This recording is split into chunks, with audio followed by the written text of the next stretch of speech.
In today's tennis lesson, I'm going to show you my favorite return of serve techniques and tips. And by the end of this video, you'll have a clear, effective, and simple to use returning strategy for all of your doubles matches. In fact, I personally use these return of serve strategies to break my opponents at least twice per set in most of my 4 or 5 level doubles matches.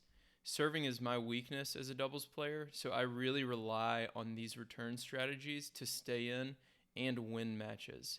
For example, one return technique I'll show you makes it nearly impossible for the opponent to poach and put away a volley. You'll be able to force your opponent into being more timid at the net by strategically outsmarting them.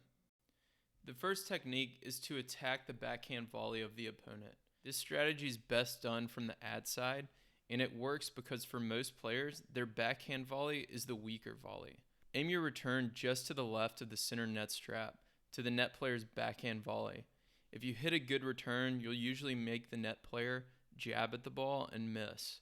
And the server will often get confused at the net player if they didn't take it. Sometimes they'll even get mad.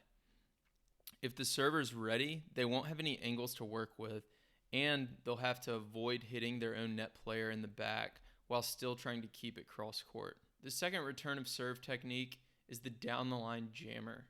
Every doubles player loves to hit a down the line winner on the return, but sometimes it can be risky.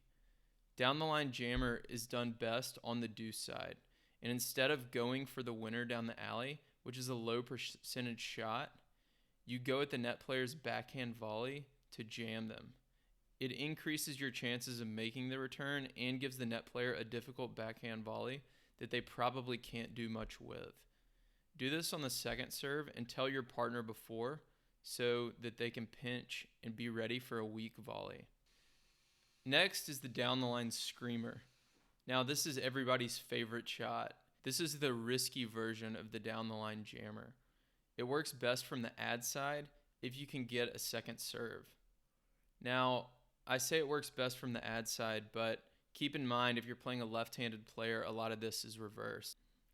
This is the only technique where you go all out and try to hit a screamer up the line for a winner.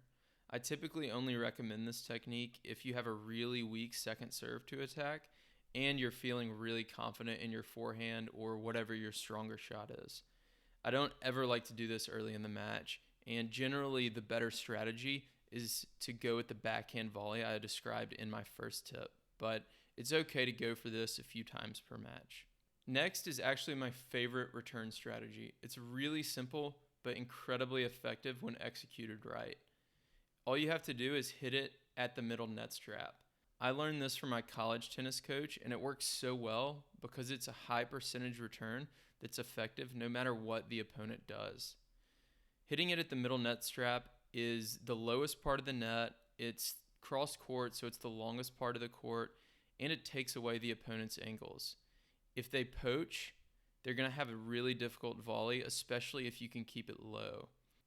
Even if the net player doesn't poach, they'll often take a stab at the volley, which doesn't usually end well for them. Also, if they serve and volley, you can cause a lot of confusion. If the net player doesn't take it, the server will have trouble timing it and getting the ball cross court.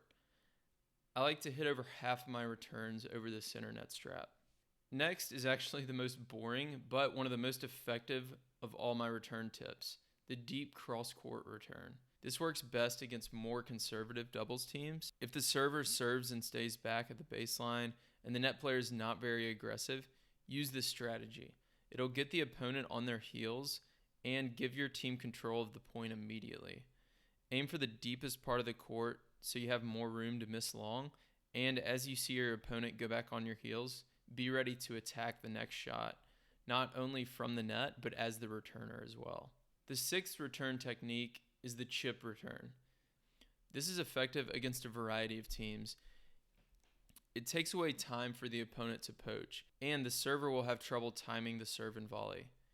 You can also use it to bring a baseliner into the net after they serve in a spot where they're more uncomfortable. Usually, you want to step inside the baseline for the chip return and keep the ball low and cross court over the net. Most people like to use this type of return to get to the net themselves, which leads me to my next technique. the return and volley. The return and volley works so well because you're able to take over the net and really dominate the match. Also, not that many players do it, so you'll be hard to play against if you add this to your game. A lot of times I'll wait until I hit the return to decide if I'm going to come in for the volley.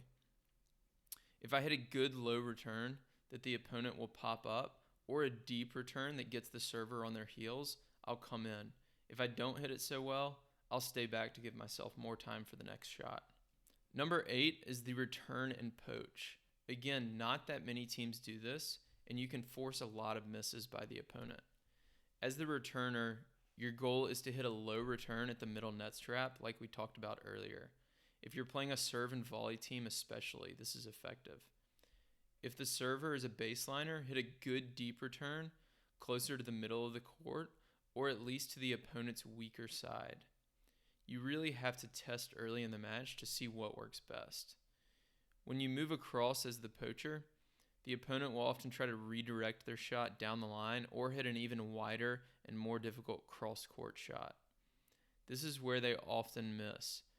If they're able to redirect it down the line, it should be a pretty weak shot since they're on their heels if you hit it deep in the court, or they're popping the ball up if you kept it low at the net.